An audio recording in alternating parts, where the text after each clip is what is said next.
জটিল মাসালা নিয়ে আমরা আমাদের মহতারাম খতিব সাহেব বাইতুল মুকাররমের বর্তমান খতিব সাহেব তার দ্বারস্থ হয়েছিলাম।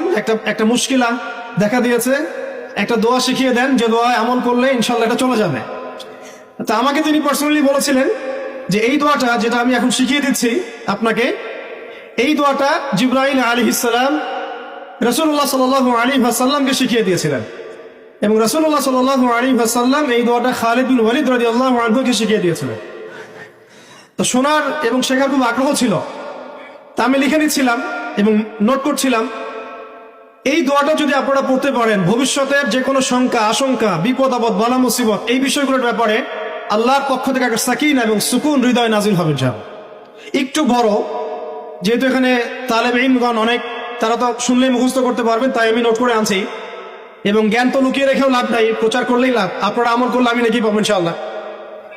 তো এই দোয়াটা হচ্ছে আউযু বিকালিমাতিল্লাহি তাম্মাতিল্লাতি লা ইউজাবিজুহুন্না বাররুন ওয়ালা ফাজির মিন শাররি মা খালাকা ওয়া যারআ ওয়া বারআ ওয়া মিন শাররি মা ইয়ানজিলু মিনাস সামাই ওয়া মা ইয়া'রুজু ফিহা ওয়া মিন শাররি মা যারআ ফিল আরদি ওয়া মা ইয়াখরুজু মিনহা ওয়া মিন শাররি ফিতানিল লাইলি ওয়ান নাহার ওয়া মিন শাররি তারিকিল লাইল ইল্লা তারিকান ইয়াতরুকু বিখাইরিন ইয়া রাহমান।